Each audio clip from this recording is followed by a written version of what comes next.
The bike cost Marcus Chen $2,000. Not because he was rich, he wasn't. At 34, working as a mid-level software engineer at a medium-sized tech firm, Marcus was comfortable but not wealthy. The bike represented something else entirely, his escape.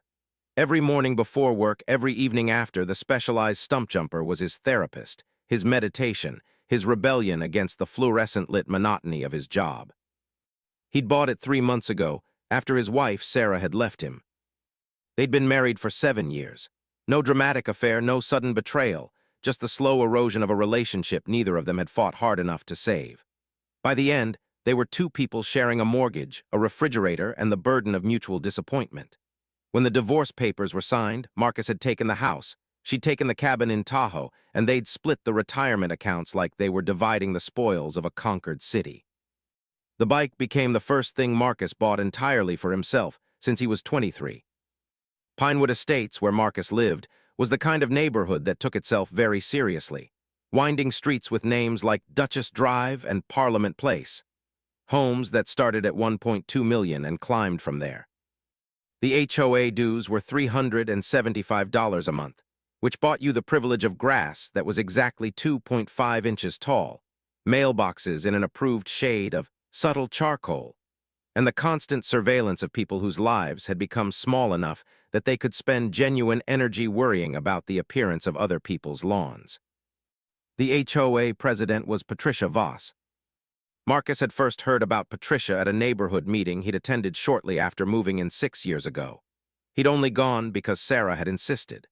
Sarah had believed in community, in belonging, in all the things that eventually exhausted her about the world and led her to leave it all behind, including him. Patricia had been wearing white. Not cream, not ivory, aggressively, almost violently white. Everything about her seemed chosen to communicate superiority. The way she held her coffee cup with her pinky extended, the way she let silence hang in the air like a threat, the way she looked at people who weren't wearing what she deemed appropriate attire. She was 56 or 57, with the kind of face that had been aggressively maintained. Botox and fillers had turned her into something that resembled a woman more than it resembled an actual living person. Patricia had 2 hobbies, HOA enforcement and disapproving of things. She'd married Derek Voss, a man who'd made millions in real estate before the housing market corrected itself. Derek had been smart enough to take his profits and run. He'd moved to Charlotte for business and stayed there, maintaining a marriage by necessity but living in another city by choice. Patricia stayed in Pinewood Estates, her world shrinking to the size of her cul-de-sac, her power concentrated in the position of HOA president like a laser pointed at an ant. The bicycle had been parked in Marcus's garage for 2.5 months without incident. Then came the afternoon when he'd left it on his driveway to dry after a particularly muddy trail ride. He'd planned to move it that evening, but his mother had called. She'd had a small fall, nothing serious, but he'd spent 2 hours on the phone, and by the time he'd hung up, night had fallen, and the bike had stayed where it was. By morning, it was gone. Marcus had stood in his driveway at 6:47 a.m. on a Thursday, staring at the empty space on the concrete, a feeling of violation creeping up his spine like cold water. The bike had been locked to his house's gutter downspout. Whoever had taken it had cut through a heavy-duty cable lock with bolt cutters. The police officer who came to take the report was a woman named Detective Ramirez who looked like she'd seen this exact scenario play out 100 times in 100 different driveways. She took down the details, gave him a case number, and told him to check if his insurance covered it. They both knew the bike was gone forever. Could be someone from outside the neighborhood, she said. Happens more than people think. Nice bike, easy to grab, quick to fence. But Marcus knew better. He'd lived in Pinewood Estates long enough to understand the invisible rules, the silent hierarchies, the way certain people moved through the neighborhood with the confidence of those who believed themselves above consequence.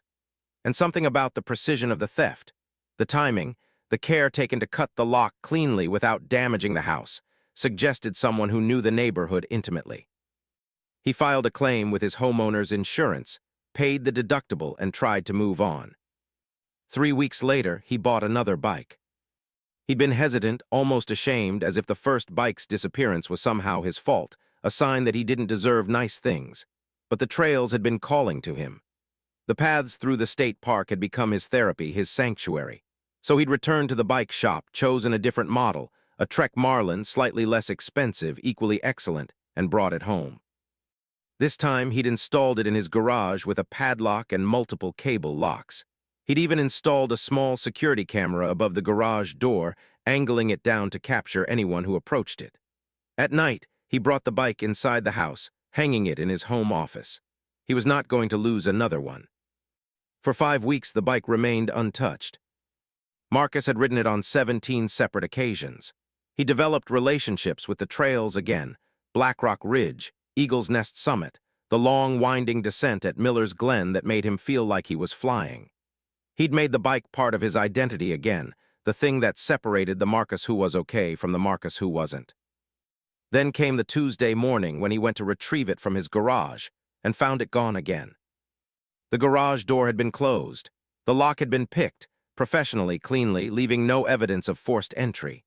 The security camera somehow had footage of nothing useful, a dark shape, a figure in a hoodie moving with deliberate purpose. This time it felt personal. Marcus had stood in his garage at 6:15 a.m., touching the empty space where the bike had hung, a rage building in his chest that felt disproportionate but genuine. Someone was stealing from him, someone in this neighborhood, someone bold enough to cut through locks, to pick professional security measures, to come back for a second helping. The insurance claim was denied on a technicality. The damage that would have proven forced entry wasn't present.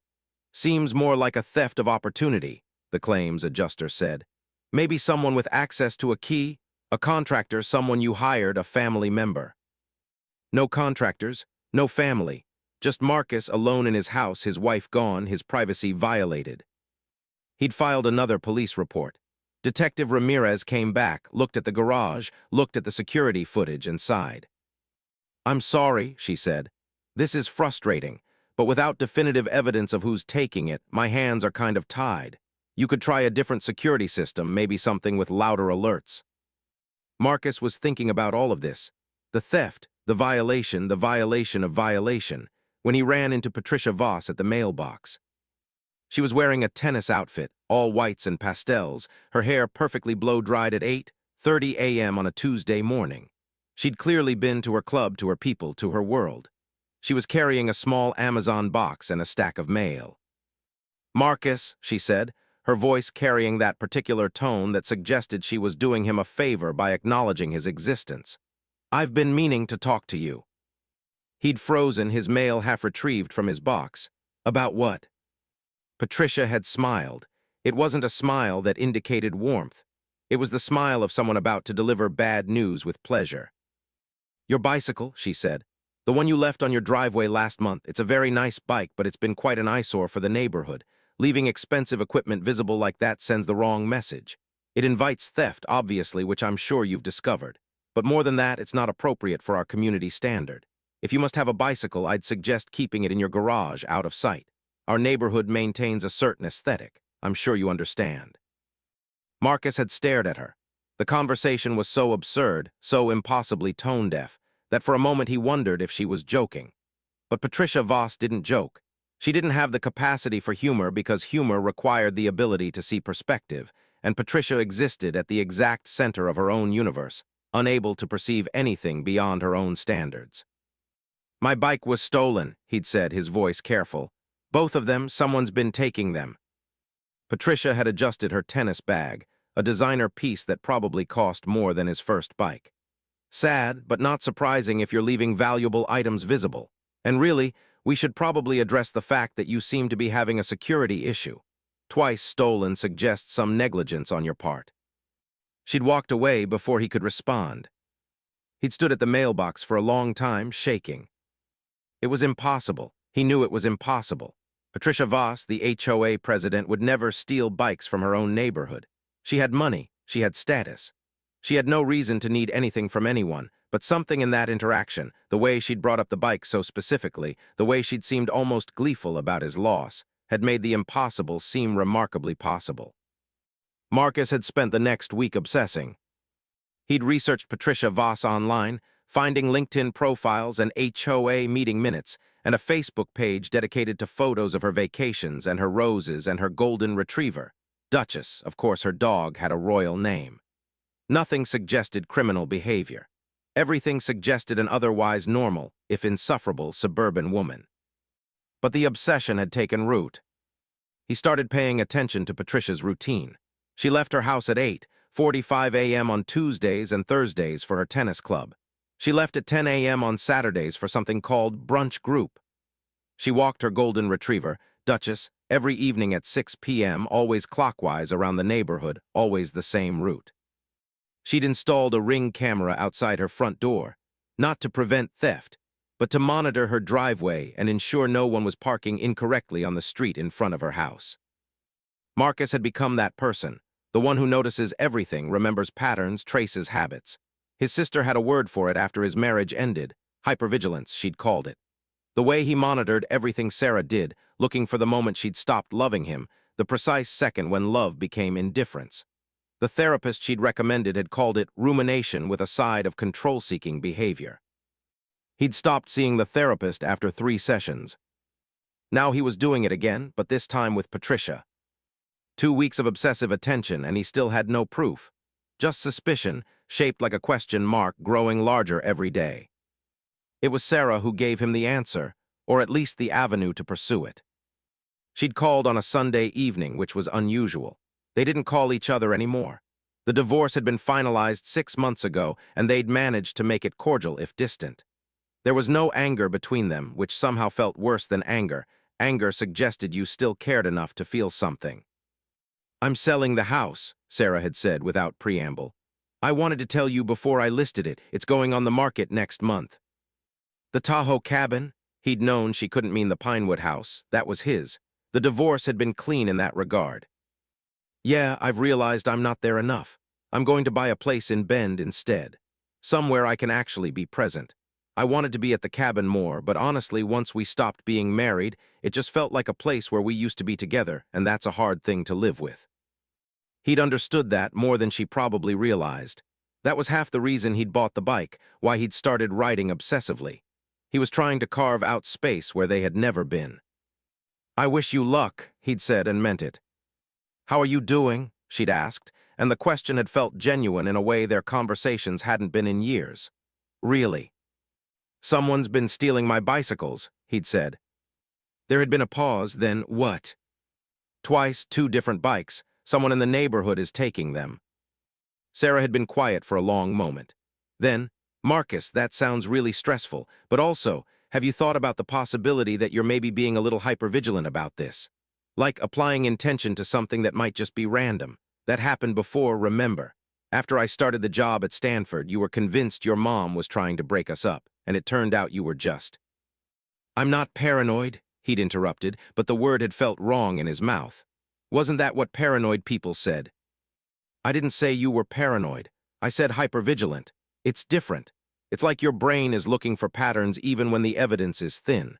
And I say that with love because I know that about you, and I know it comes from a place of trying to protect yourself." After they'd hung up, he'd sat with that for a while. Was he being paranoid?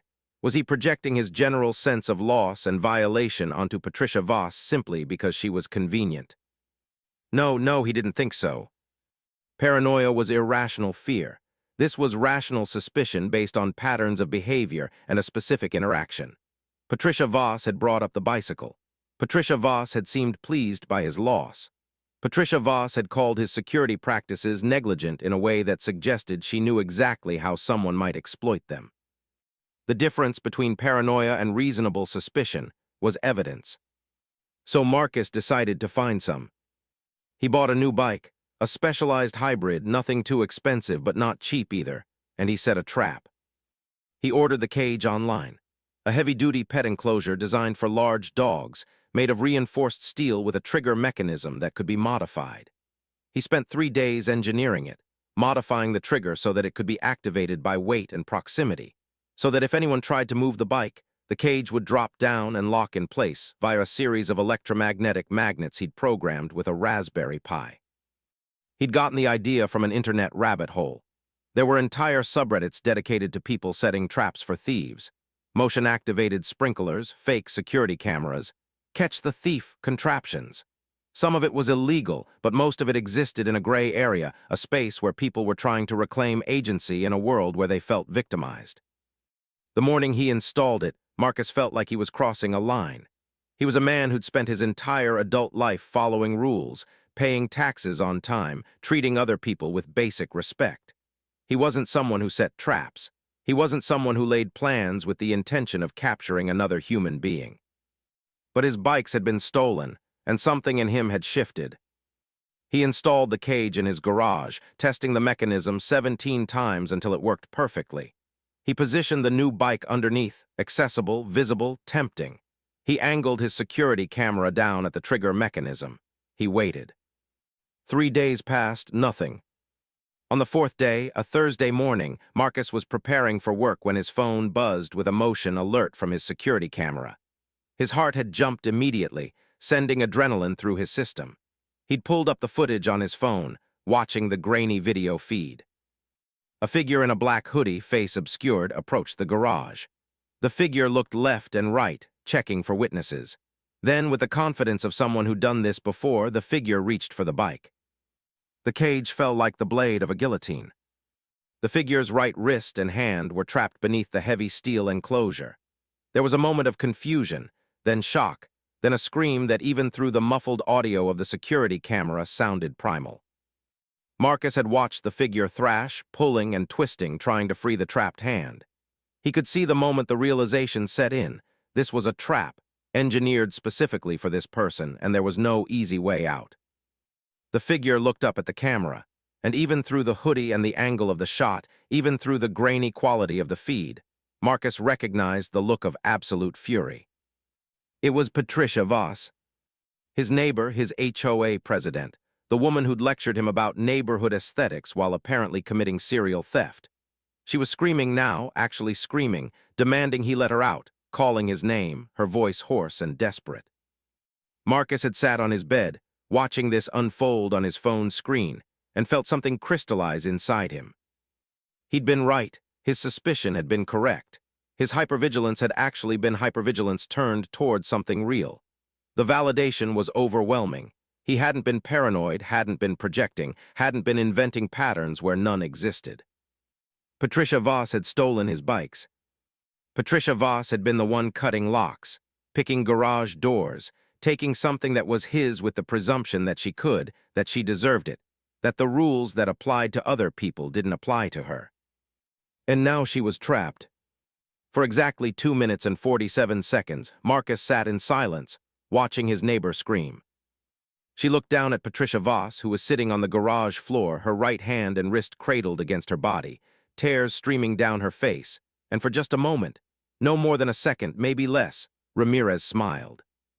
"Well," she said, pulling out her notepad, "this is interesting." Patricia's hand was badly bruised, swollen to twice its normal size, discolored in shades of purple and black. The medics had been gentle extracting it from the cage, but even gentle extraction from a trap caused pain. One of them was asking her if she could move her fingers if there was numbness, checking for signs of compartment syndrome or nerve damage. "This is assault," Patricia had hissed at Marcus the moment she saw him. "I'm pressing charges. I'm calling my lawyer. You're done, Marcus. This neighborhood is done with you." Marcus had said nothing. He'd simply stood in his garage, watching the machinery of consequence turn and waited to see where it would go. "Tell me what happened," Ramirez said to him, turning her back to Patricia with the kind of deliberate disregard that suggested she'd already made some determinations about the situation. So Marcus had explained: 2 stolen bikes, the 2 police reports he'd filed, the security camera footage, the trap. "You built a trap," Ramirez had said, not quite a question. "I was trying to figure out who was stealing from me," Marcus said. "This seemed like the most effective way." Ramirez had looked at the cage, at the engineering, at the Raspberry Pi still connected to the trigger mechanism, and let out a low whistle. "That's actually really well done," she'd said. "Military-grade electromagnetic magnets." "I work in tech," Marcus said. "I know my way around software and hardware modification."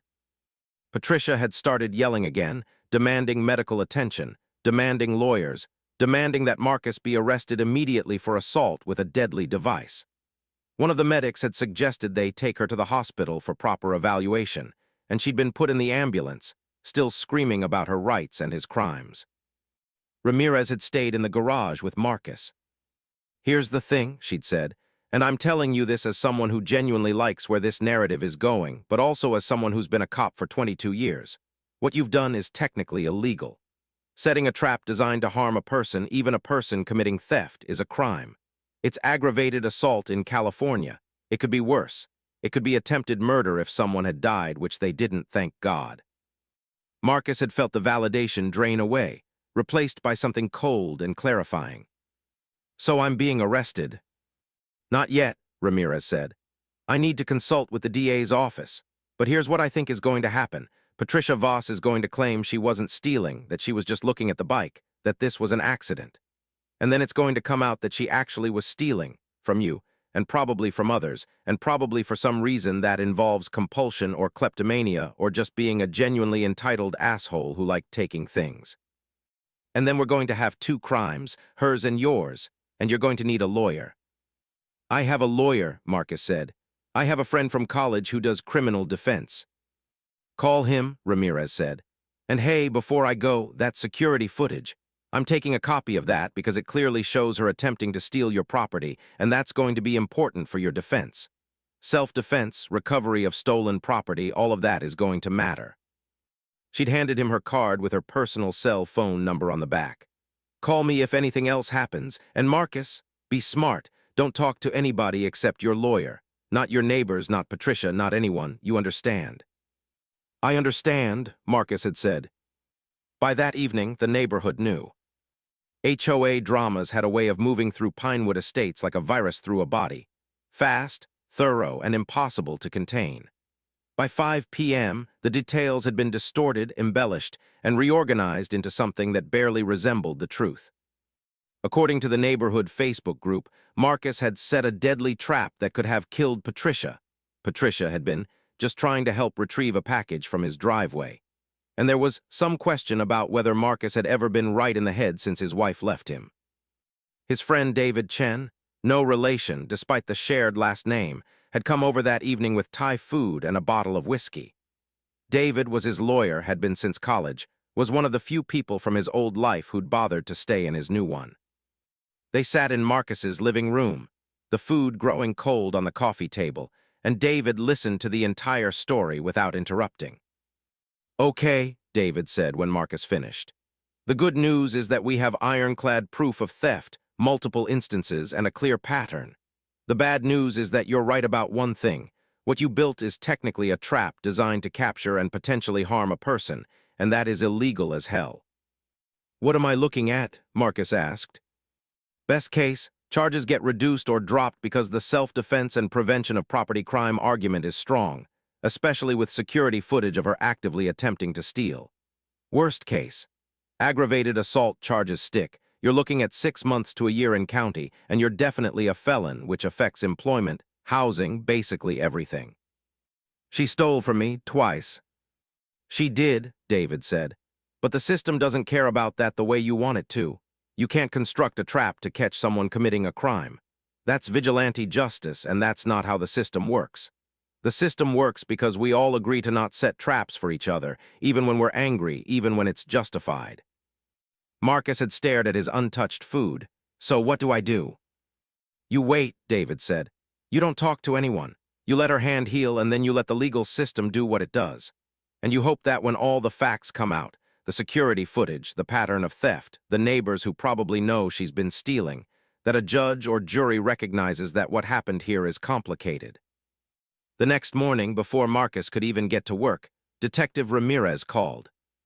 "Patricia Voss has filed a formal assault complaint," Ramirez said without preamble.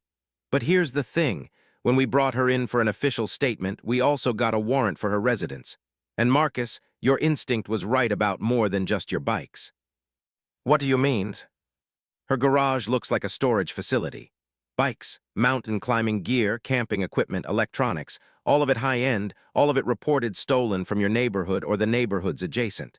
We're talking maybe $40,000–$50,000 in stolen goods." Marcus had felt something complicated move through his chest, validation and sadness in equal measure. "Why?" he asked. Why would she need to steal? Her husband is rich. That's the question, isn't it? Ramirez said. She says it's a compulsion, that she can't help herself, that she sees nice things and she has to take them. Her lawyer is probably going to argue for psychological evaluation, diminished capacity, all of that. But here's what matters for you. She was definitely stealing. Repeatedly. Deliberately. And you have it all on camera. The DA's office called David 3 days later with an interesting proposal. If Marcus agreed to make the cage less functional, removing the electromagnetic magnets, essentially turning it into a harmless enclosure, and agreed to give a statement about why he'd built it, they would not press charges against him. The reasoning was complex legal maneuvering, but the core of it was simple. Patricia Voss had committed multiple felonies, and prosecuting Marcus for an illegal trap would make the whole department look bad, especially when his use of the trap had actually solved multiple property crimes that had been plaguing the neighborhood.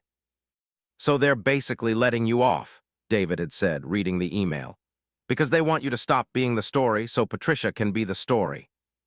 "Is that okay?" Marcus asked, morally. David had laughed, not unkindly, but with the exhaustion of someone who worked in a system that had very little morality. "The moral question is irrelevant, my friend. The legal question is, do you want to take this deal or do you want to roll the dice with a trial? I recommend the deal." Marcus took the deal. Patricia Voss was formally charged with 23 counts of burglary, grand theft, and receiving stolen property. The charges carried sentences of 3 to 5 years per count, though in practice she'd likely serve them concurrently. Her lawyer immediately filed for psychological evaluation. The narrative became clear.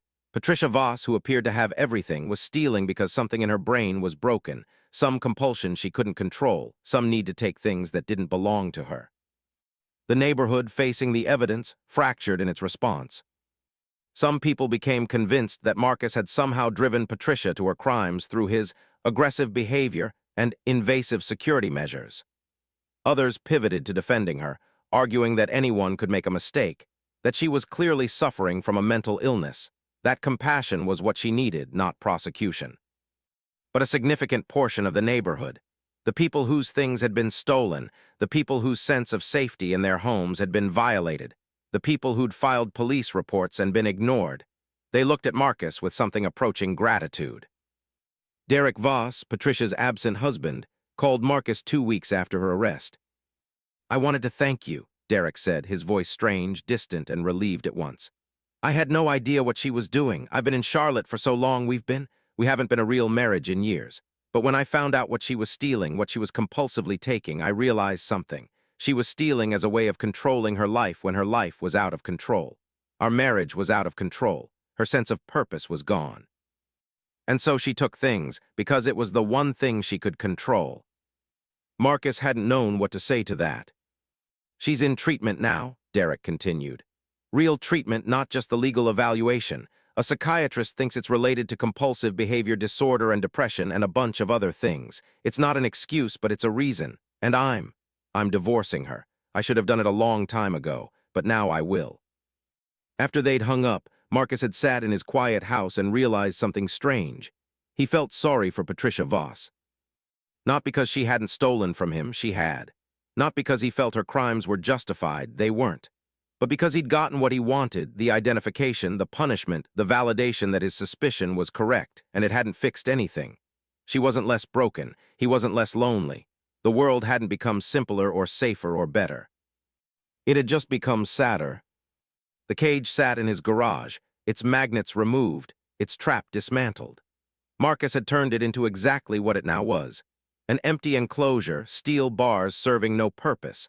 A monument to a moment when he'd tried to solve his problems through engineering and vindication had seemed like the answer to emptiness. His third bike, ordered 3 weeks before the trap was set, arrived at his door on a Tuesday morning.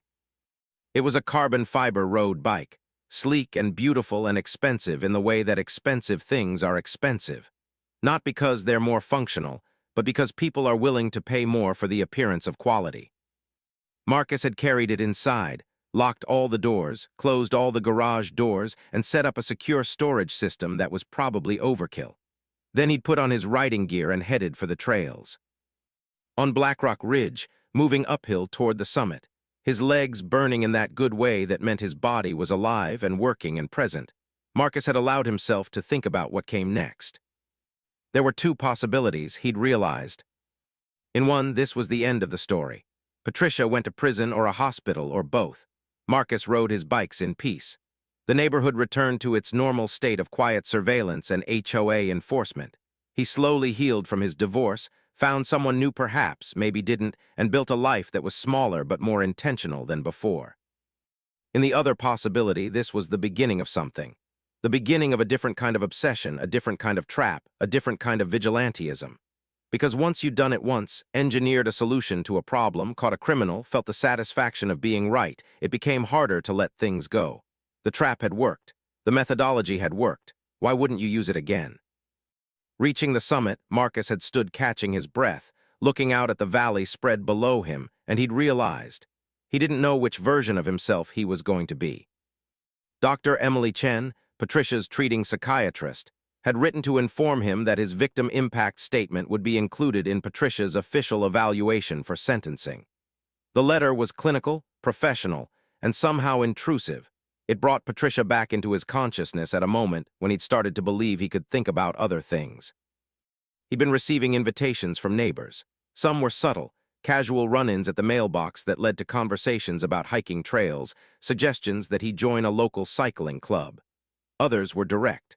A retired couple 3 houses down had invited him to a dinner party. The community had begun to see him less as the man who'd set a trap and more as the man who'd solved a problem. He was becoming useful, becoming integrated, becoming part of the social fabric of Pinewood Estates in a way he never had been before. But the letter from Dr. Chen had reactivated something, the part of him that paid attention, the part that noticed patterns, the part that had become very good at obsessing. So when Marcus received a second break-in attempt, 3 weeks later, his response was immediate and systematic. This time, the thief was different, younger, less professional, cutting through the cable lock on his new bike with an angle grinder at 2 a.m. on a Thursday. Marcus had the camera footage within minutes. He'd identified the person within an hour. A 19-year-old named Joshua Marsh who lived 2 neighborhoods over, had a juvenile record, and worked nights at a local warehouse. Instead of calling the police, Marcus did something different. He researched. He found Joshua Marsh's social media. Instagram posts showing him with friends, working on motorcycles, smoking weed in someone's basement. He found his parents' names in a property record. He found a gap in his Instagram timeline, presumably the time he'd spent in juvenile detention. He built a profile, assembled a narrative, understood the mechanisms of Joshua Marsh's life. And then he called his mother. "Mrs. Marsh, my name is Marcus Chen. Your son stole my bicycle last week. I have security camera footage. I'm choosing not to call the police." There had been a long silence on the other end of the line. "Why?" Mrs. Marsh had finally asked. "Because I think you probably already know he's making bad choices. And I think you might want to know that he's stealing from specific neighborhoods, specifically nice bikes, which suggests he's developing a specialty, which means his next arrest might be more serious than his last one." Mrs. Marsh had cried over the phone. She'd explained that Joshua had been a good kid before the detention, that something in him had broken while he was inside, that she was trying to get him help, but help costs money and her insurance doesn't cover it, and her ex-husband isn't paying child support. "I'm going to give you the footage," Marcus had said. "I want you to show it to him. I want him to know that I saw him, that I could have called the police, and that I chose not to because I don't think his whole life should be defined by one moment of desperation." He'd emailed her the security footage. She'd called back the next day.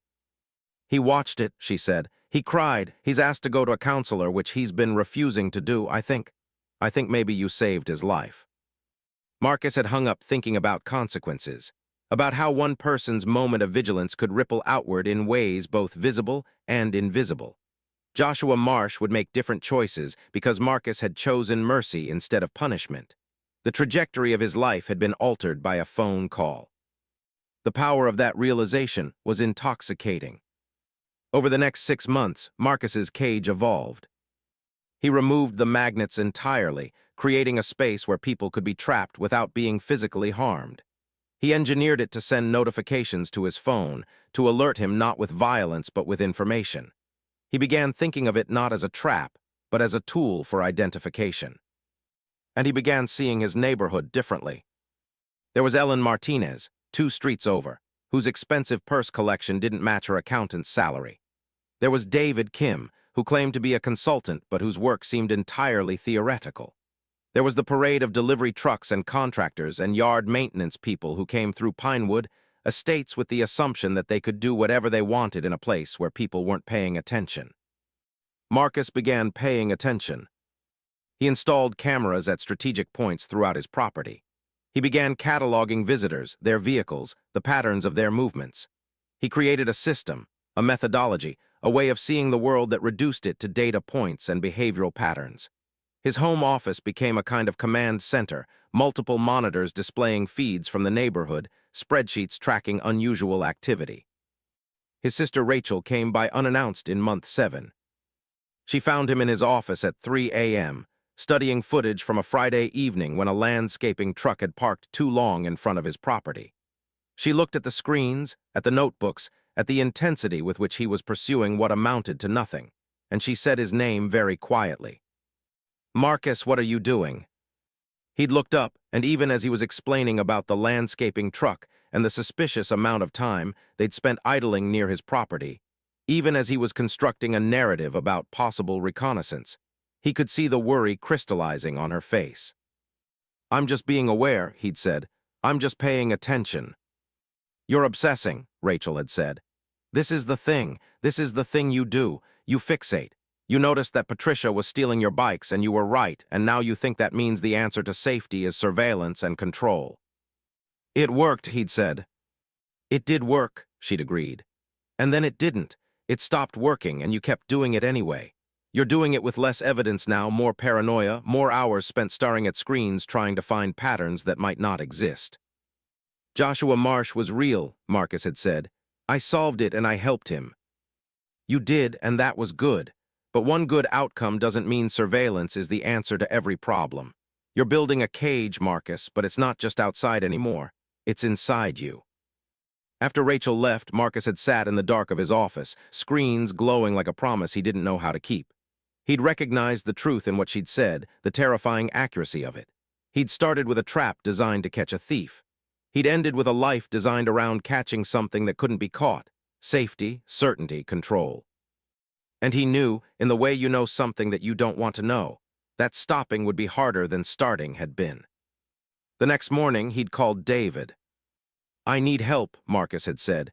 "I think I'm going in a direction that's not good." David had listened to the full explanation.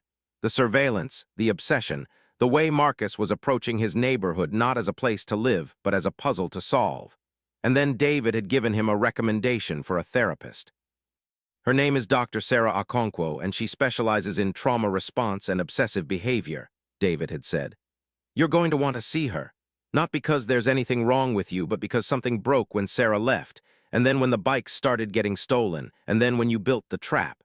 And you've been trying to control your way out of feeling broken. It's not working, and it's not going to work." Marcus had called that afternoon and gotten an appointment for the following Tuesday. Dr. Okonkwo was younger than he expected, probably mid-40s, with an office that was deliberately designed to feel like a space where people could breathe.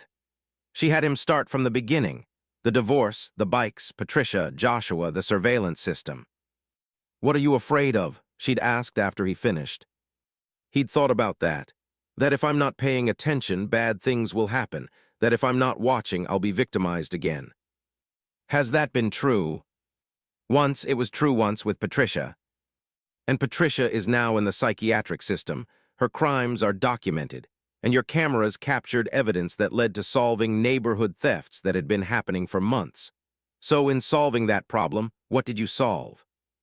"The immediate problem," Marcus had said, "but not the underlying one." "What's the underlying problem?" He'd thought about this.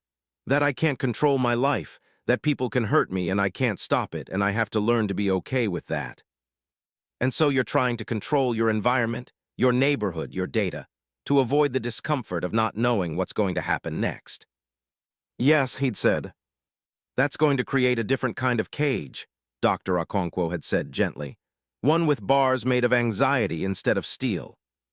The judge, a woman named Elena Huang, who seemed unimpressed by Patricia's tears or her lawyer's psychological evaluation arguments, sentenced her to 3 years in the state correctional facility in Chowchilla, with the possibility of parole after 18 months if she completed her mental health treatment program. Patricia's lawyer immediately filed an appeal, but everyone in the courthouse knew it wouldn't be overturned. The evidence was overwhelming. The thefts were documented. Her compulsion, whatever its origin, had resulted in tens of thousands of dollars in property damage and loss across the neighborhood. Marcus had been required to give victim impact statement. The county had insisted, despite his hesitation. He'd stood in front of the judge and Patricia and her lawyer and said that he didn't want her to suffer, that he understood her crimes came from a place of mental illness, but that he also wanted accountability, and he wanted to ask the court to order her to pay restitution to the other victims in the neighborhood whose things had been stolen. The judge had listened thoughtfully and ordered full restitution upon the completion of her sentence. Patricia had looked at him with a hatred that was pure and absolute. She'd mouthed something, probably a curse, probably a threat, and then the bailiff had led her away. Outside the courthouse, Detective Ramirez had found him on the steps. "You did good in there," she'd said. "You did the hard thing, not the vengeful thing, the hard thing." "I don't know if that's true," Marcus had said. "I'm not sure what I did." That evening, he'd received a phone call. "Mr. Chen, this is Derek Voss. I wanted to let you know that I've been appointed trustee of Patricia's estate, pending the legal proceedings. I've arranged for restitution to be paid to all of the victims from her stolen goods that were recovered. Your 2 bicycles are in our evidence lockup, and I'd like to return them to you. Additionally, I wanted to tell you that Patricia is withdrawing her civil suit against you for the injuries sustained in the trap. She's also agreed to write a letter of acknowledgement that she was, in fact, committing the thefts." Marcus had listened, feeling something like relief mixed with something like sadness. The legal battle was going to end. The narrative would be closed. Patricia would go to prison, serve her time, and he would get his bikes back. "Thank you," Marcus had said. "You're welcome," Derek had replied. "And Mr. Chen, I want you to know that you did the right thing. You could have been vindictive. You could have pushed for maximum charges, maximum sentencing. But you asked for accountability, not cruelty. That says something about your character." After he'd hung up, Marcus had realized that Derek Voss, of all people, understood something about what he'd done. It wasn't about the trap. It was about choosing what kind of man he wanted to be after the trap was sprung. But the clarity didn't last. 2 months later, in January, Marcus received an email from a lawyer representing a woman named Michelle Santos. The subject line read, "Urgent, legal action, property damage, and harassment."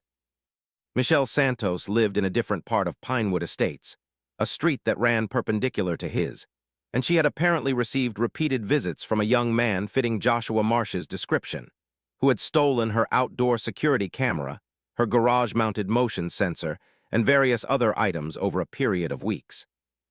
And then Joshua Marsh, according to Michelle's lawyer, had stopped. He'd stopped coming to that street entirely. He'd apparently come to understand that someone was monitoring him, that he was being watched, and he'd changed his patterns entirely. The lawyer's email explained that Michelle Santos had been monitoring her security footage and had identified Marcus as the source of the surveillance system that had relocated Joshua Marsh's criminal activity from one neighborhood to another. His cameras, she claimed, had created a false sense of security that was encouraging residents to purchase expensive outdoor items, which in turn had attracted other thieves, which had resulted in multiple new theft cases in her neighborhood. "My client," the email read, "is prepared to file a civil suit for the damages resulting from your surveillance system and the behavioral changes you have induced in the local thief community." Marcus had read this email 7 times, each time with a growing sense of absurdity and horror. He was being sued for solving a crime too well, for catching a thief so effectively that the thief had moved to a different part of town, for creating a chain of consequences that had, ultimately, made someone else's neighborhood less safe. He'd called David immediately. "This is insane," Marcus had said. "She's claiming that because I caught Joshua Marsh, he started stealing in her neighborhood, and somehow that's my fault." "Causation is weird," David had said, reading the email. "She's arguing that, but for your surveillance and intervention, Joshua would have continued stealing from your neighborhood, and therefore her losses are a direct result of your actions. It's a stretch legally, but it's not incomprehensible. A jury might understand it. But I was trying to help, Marcus had said. I know, David had replied. And you probably did help in the way you thought you were helping.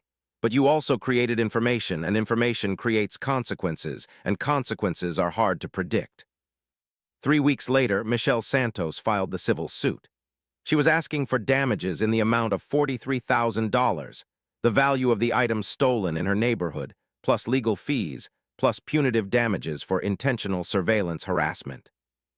The suit wouldn't go to trial for months, maybe years, but its existence was corrosive. It was a legal acknowledgement that his solution, his trap, his surveillance, had consequences that extended beyond his property into the larger ecosystem of the neighborhood. That's when the neighbors started turning. It began subtly. The dinner party invitations stopped coming. The woman who'd been friendly at the mailbox started avoiding eye contact. Someone complained to the HOA about his excessive security measures, pointing out that his cameras, though technically on his property, could possibly capture parts of the street, which was shared property, which meant his cameras were potentially violating neighborhood privacy standards. The HOA, now led by a different president, Patricia's former assistant, a man named Richard Clark, took this complaint seriously. They issued Marcus a notice of violation. His cameras would need to be adjusted to ensure they captured only his property, or they would need to be removed entirely. Marcus complied, adjusting the cameras, reorienting them, reducing their range. But the message was clear. He was no longer the vigilante who'd solved a crime. He was the guy who'd set a trap that had caused collateral damage, whose surveillance system was now considered suspicious rather than protective, whose presence in the neighborhood was viewed with the kind of wariness usually reserved for people who are fundamentally untrustworthy. In February, his third bike was stolen again. This time it was gone in the morning, and there was no footage because he'd adjusted the cameras to comply with the HOA notice. There was no trap because the trap had become a symbol of the problem, not the solution. There was just the absence where the bike had been, and Marcus standing in his garage, understanding finally and completely the irony of his situation. He tried to create security through vigilantism and engineering. Instead, he'd created alienation and legal liability and the very vulnerability he'd been trying to prevent. Dr. Okonkwo, when he told her about it in their next session, didn't laugh, though he would have deserved it. "What do you feel?" she asked. "Defeated," Marcus had said, "but also weirdly relieved, like maybe I deserved this, like the universe is teaching me a lesson about overreach." "Do you believe that?" "I don't know, maybe. I set a trap. I caught the thief. I thought I was doing the right thing, and instead I created a situation where I'm being sued, my neighborhood thinks I'm creepy, and I lost another bike anyway. So what was the point?" "What do you think the point was?" Dr. Okonkwo asked. "To feel control," Marcus said. "To feel like I could control something in a world where I couldn't control my marriage, my wife leaving, my sense of safety. I could control an engineering problem. I could build something that worked. And for a moment I felt less helpless. And now I feel like I built a cage that trapped everyone, including me." Part 5, The Reckoning. Sarah called in March, and her voice was different. Lighter somehow, as if she'd been carrying something and had finally set it down. "I wanted to tell you myself before you heard it from someone else," she'd said. "I'm engaged. His name is Michael. He's a teacher at the school in Bend where I'm working, and we're buying a house together. I just wanted you to know, and to know that I'm happy, genuinely happy in a way that I haven't been in a long time." Marcus had felt the old hurt, the muscle memory of loss, rise up and then, surprisingly, settle back down. "I'm glad," he'd said and meant it. "How are you?" she'd asked, and the question seemed loaded with more concern than usual. "Honestly, I've been better, but I've also been worse. I'm seeing a therapist. I'm trying to figure out who I want to be now that I'm not trying to be someone for you or for revenge or for anybody else." "Marcus, I've been so worried about you," Sarah had said quietly. "After the whole bike trap thing, I read about it online and I thought, that's so Marcus. He's built a cage because he couldn't control anything else." "That's pretty much exactly right," he'd said. They'd talked for 40 minutes, the longest they'd talked since the divorce had been finalized. And at the end, Sarah had said something that Marcus would replay in his head for months afterward. "I didn't leave because you were a bad person," she'd said. "I left because we weren't the right fit, And I was terrified that you would spend the rest of your life blaming yourself for it, trying to fix what couldn't be fixed, building elaborate systems to make sure you never got hurt again. I want you to be happy, Marcus. I want you to find a way to be happy that doesn't involve cages." After they'd hung up, Marcus had sat on his back porch and watched the sunset. The civil suit against him was eventually going to end one way or another. Patricia was in prison, serving her time, and based on the emails David had received from the psychiatric hospital, she was actually making progress on her mental health treatment. She'd written him a letter of apology, though David had advised him not to respond to it, and he'd followed that advice. Joshua Marsh had gotten into a community college. His mother had sent Marcus a photo of his acceptance letter with a note that said, "He wants to study engineering. He says it was because of your trap, because he wants to understand how systems work. I don't know if that's a good thing or a bad thing, but I thought you should know." The neighborhood had largely forgotten about the trap. New drama had emerged. Someone's renovation had exceeded the approved dimensions. There was a question about a fence that was 2 inches too tall. The eternal machinery of HOA enforcement ground on without him. And Marcus had stopped looking. He'd taken down all but one camera, the one that captured just his driveway, the minimum security necessary. He'd stopped cataloging his neighbors, stopped building profiles, stopped trying to solve the riddle of his neighborhood's behavior. He'd returned the cage to a storage facility, where it sat gathering dust, no longer a trap but not quite garbage, a monument to a time when he'd tried to engineer his way out of pain. The fourth bike came in April. This one was cheap, a department store hybrid that cost less than his insurance deductible. He locked it with a cable lock that anyone with bolt cutters could defeat in 5 minutes. And when, inevitably, it was stolen 2 weeks later, he didn't call the police, didn't check the footage, didn't obsess. He'd simply acknowledged the loss and stopped caring about it. His therapist called it acceptance, but Marcus thought of it as something simpler, exhaustion. The exhaustion of trying to control things that couldn't be controlled. The exhaustion of being vigilant. The exhaustion of being angry. In the recovery program for Michelle Santos's suit, Marcus had been deposed by her lawyer. It was a 5-hour process, going through every piece of communication he'd had with Joshua Marsh's mother, every moment where he'd made decisions that had consequences. "Did you intend for Joshua Marsh to stop stealing from Ms. Santos's neighborhood?" the lawyer asked. "No," Marcus had said. "I intended for him to stop stealing from my neighborhood." "But wasn't that an obvious consequence of your actions? That if he stopped stealing from one neighborhood, he would have to steal from another?" "I suppose I should have thought about that," Marcus had said. "But I was focused on my own problem. I solved my problem. I didn't think about how my solution would affect someone else." The lawyer had actually softened slightly. "At least you're honest about that." The suit was settled in June, out of court. Michelle Santos accepted a payment of $25,000, which Marcus's insurance covered. Derek Voss, who was now actively involved in his affairs in a way he'd never been while married, had made a contribution from Patricia's restitution fund, helping to cover the remainder. "You could have fought this," Derek had said when he'd called with the news. "You probably would have won. The legal theory is shaky." "I don't want to fight anymore," Marcus had said. "I want it to be over." By summer, the bike trap was old news. There had been a subsequent incident in the neighborhood, a fire in someone's garage that was ruled accidental, though some people speculated about foul play. That had captured the HOA's attention and displaced the story of Marcus and Patricia and the cage. People had moved on. But Marcus hadn't, not quite. He was still in Dr. Okonkwo's office, once a week, talking about his tendency toward obsession, his difficulty accepting things that were outside his control, his instinct to create systems when overwhelmed. "Your ex-wife was right," Dr. Okonkwo had said in a recent session. "You do have a tendency to build cages when you're scared. The cage was supposed to make you feel safe, but it made you feel more trapped." "So what's the alternative?" Marcus had asked. "Just accept that bad things happen and I can't stop them." "The alternative is to accept that bad things happen and you can't stop them, but you can stop yourself from being consumed by trying to prevent them. You can live your life instead of trying to engineer it." "That sounds exhausting," Marcus had said. "Trying to engineer your life is exhausting," Dr. Okonkwo had replied. "Living it is easier once you get the hang of it." On a Saturday morning in late August, Marcus had gotten a phone call from Patricia's psychiatrist, Dr. Emily Chen. "I wanted to reach out," she'd said, "because Patricia specifically asked me to contact you. She's in our halfway program now. She's been a model patient, completing her treatment, working with the community, and she's expressed genuine remorse for her actions. She's asked if you would be willing to meet with her, not in a legal capacity, just as two people who have a shared history. I completely understand if you're not willing, but I wanted to pass the message along."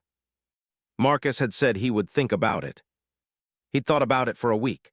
And then, on a Friday evening, he'd driven to the community reentry center where Patricia was being supervised and sat across from her in a monitored waiting room that smelled like industrial cleaning solution and broken dreams. She'd aged. Prison and psychiatric treatment will do that, but there was something else too, a deflation, as if the careful maintenance of her exterior had finally been abandoned. She was thinner, her hair was gray, her hands were shaking slightly. "I want to apologize," Patricia had said without preamble. "I stole from you multiple times, I caused you pain, and you responded with a trap which was illegal and could have hurt me but didn't, and instead you gave me a second chance by not pushing for maximum punishment." "I don't know if I did it as kindness," Marcus had said. "I might have done it as self-interest. I wanted to be the person who was reasonable, who was forgiving, who didn't destroy another person."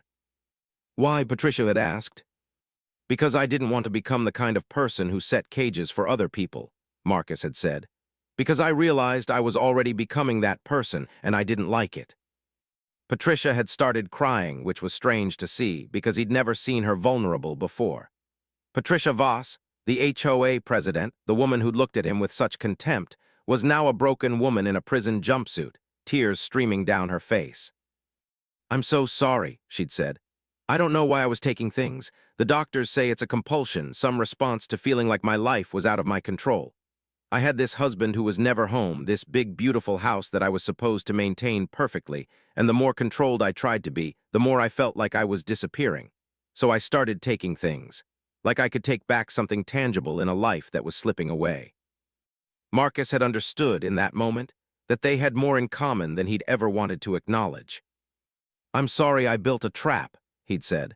"I'm sorry I engineered a way to capture you instead of just reporting you to the police." "No," Patricia had said. "The trap was I deserved that. I deserved consequences. What you did was force me to face what I'd done instead of letting me continue to hide it. If you just called the police, I might have blamed them, blamed the system, blamed anyone but myself. But the trap was so personal, so carefully designed, that I couldn't pretend it wasn't about me." They'd sat in silence for a long time after that. "Do you hate me?" Patricia had finally asked. "No," Marcus had said, and realized it was true. "I did. I was so angry at you. But I think I mostly hated myself for becoming the kind of person who would set a trap, and hating myself was easier than dealing with all the other stuff I was feeling." "What stuff?" "That my wife left me, that my life fell apart, that I couldn't control anything, and the world was random and chaotic, and the only way to feel safe was to try to control everything else. And that doesn't work. And I was so focused on fixing things externally that I never fixed anything internally." Patricia had nodded as if she understood, and maybe she did. When Marcus had left the reentry center, it was dusk, and the sky was turning shades of orange and purple.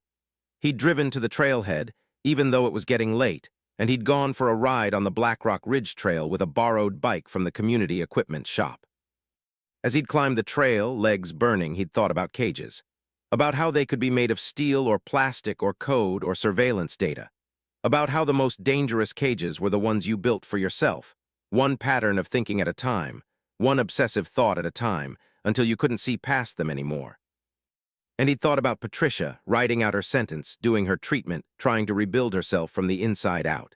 And he'd thought about Joshua Marsh going to college, choosing to study the systems that had trapped him.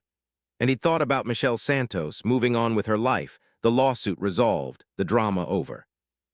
And he'd thought about Sarah, happy with her teacher boyfriend in Bend, having left Pinewood Estates and everything it represented behind. And he'd thought about himself, alone on a dark trail, moving forward into an uncertain future, no longer trying to predict it or control it or engineer it. Just riding, just breathing, just being alive in a world that was fundamentally, irreducibly random, and learning to be okay with that.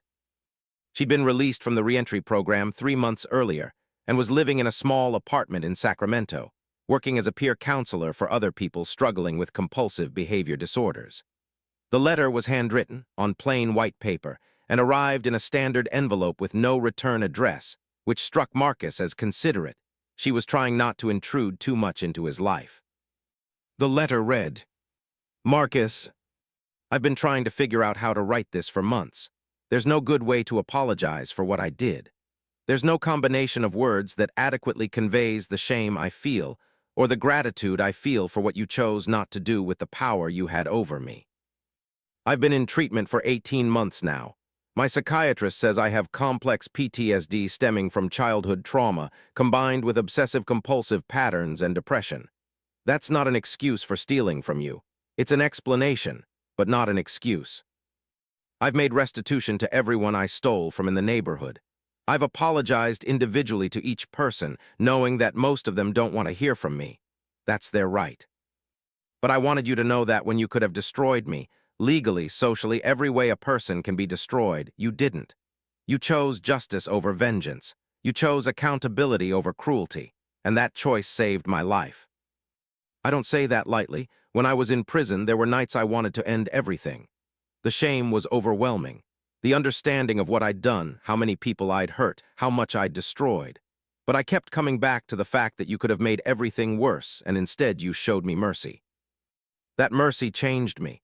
It made me believe that change was possible, that I wasn't just a thief, that I could become something else. I know we'll probably never see each other again. I wouldn't expect you to want to. But I wanted you to know that the cage you built, the one that trapped me, that made me face myself, is the best thing that ever happened to me. Sincerely, Patricia Voss." Marcus had read this letter 5 times. He'd showed it to Dr. Okonkwo, who'd asked him what he felt about it. "Sad," he'd said, "relieved, confused." "About what?" "About whether I did the right thing, whether building the trap was right or wrong, whether justice matters if it comes through vigilantism." "What do you think?" Dr. Okonkwo had asked. "I think," Marcus had said slowly, "that the trap was wrong, but that from the wrongness came something that needed to happen. Patricia faced consequences, I faced myself. And maybe sometimes the wrong action leads to the right result, and we have to live with the contradiction." In December, Marcus had been contacted by a documentary filmmaker named David Summers, who was making a film about the ethics of vigilantism and private security systems. The story of Patricia Voss and the bicycle trap had made it onto a Reddit thread about justice served stories, and from there it had gotten picked up by true crime communities online, and David Summers had tracked Marcus down through public court records. "Your story is remarkable," Summers had said on the phone. "It's not just about catching a criminal, it's about what happens to the person who does the catching, about the psychological price of vigilantism." Marcus had been hesitant, but David had been persuasive, and so he'd agreed to participate in a limited capacity, interviews, but not the full documentary treatment. He wanted to maintain his privacy. He didn't want to be known as the bicycle trap guy for the rest of his life. The documentary, when it came out 6 months later, was titled The Cage We Build. It told the stories of various people who'd taken justice into their own hands, some who'd succeeded, some who'd failed, some who'd regretted their actions, and some who hadn't. Patricia's story was part of it. Joshua Marsh's story was part of it. Michelle Santos's suit was part of it. And Marcus's journey from vigilantism to acceptance was woven through as the emotional center. He didn't watch it at a theater. He watched it alone in his living room, and he cried, which surprised him. He'd expected to feel some embarrassment about his own obsession being documented, displayed, made into a narrative for public consumption. Instead, he mostly felt a sense of closure. The story had been told. The cage had been documented, and now it belonged to the world instead of just to him. The documentary had an interesting effect on his life. Some people recognized him from it, which was awkward but not terrible. He got a few messages from people who were struggling with similar obsessive tendencies, people who saw themselves in his story and felt less alone. He got some hate mail from people who thought he should have been prosecuted more aggressively, or that Patricia should have been punished more severely. He got messages from prison reform advocates, criminal justice reformers, and a wide variety of people with strong opinions about what he'd done. But mostly, he just lived his life. He still rode bikes, but less obsessively. He'd taken up painting of all things, which surprised him. He had no artistic ability, but something about the process of applying color to canvas without trying to control the outcome spoke to him. His paintings were objectively terrible, but they were his terrible paintings, and that felt like progress. He'd gone on a few dates, nothing serious, nothing that matched the intensity of his marriage to Sarah, but also nothing that required him to try to control the other person or predict their behavior. They were just two people spending time together, seeing if they liked each other, accepting whatever came. And in the spring of his second year after the trap, Marcus had run into Derek Voss at a coffee shop. Derek was alone, which was perhaps fitting. He'd completed his divorce from Patricia and had moved back to California, establishing a life that was separate from both his wife and his business. He was, in many ways, the male equivalent of Sarah, someone who'd walked away from a comfortable life to find something more authentic. "Marcus," Derek had said, looking surprised, and then, after a moment, pleased. "How are you?" "Good," Marcus had said, and meant it. "Really good." They'd sat together and talked for an hour. Derek had explained that Patricia was doing well, that her treatment had been genuinely transformative, that she'd found meaning in her work as a counselor. He'd said that their divorce had been the best thing that could have happened to both of them, that sometimes people needed to be separated to figure out who they were. "I've been thinking a lot about the trap," Derek had said. "About how anger and vigilantism and control, all of those impulses came from somewhere real. They came from pain. And maybe the cage you built wasn't just about catching Patricia. Maybe it was about catching yourself, trying to trap the part of you that was falling apart." "That's very profound," Marcus had said, smiling slightly. "Patricia said the same thing. We actually have a therapist friend we see occasionally, and Patricia brought that up. She said that sometimes the worst things we do are actually compassionate, because we're doing them to people who need to face consequences. She said your trap was the most honest thing anyone had ever done for her." "I don't know if I believe that," Marcus had said. "I think sometimes we just hurt people, and sometimes that hurt leads to healing, but the healing isn't the point. The hurt is the point, and we have to live with that." "Can you," Derek had asked, "live with it?" "I'm learning too," Marcus had said. On a perfect Thursday morning in May, Marcus had gone to the mountain bike park that had become his favorite place in the world. It was a network of trails, maintained by a community of riders who cared about the sport, who respected the land, who understood that riding was about connection and not control. He'd ridden for 3 hours, pushing himself hard on the climbs, enjoying the descent, fully present in his body and the moment. And at the top of the final ridge, he'd stopped to catch his breath, and he'd looked out at the valley below him. And he'd thought about the cage. He'd thought about it as an object, a thing made of steel and electromagnetic magnets and carefully engineered precision. And he'd thought about it as a metaphor, as a representation of his own obsession, his own attempt to control what couldn't be controlled.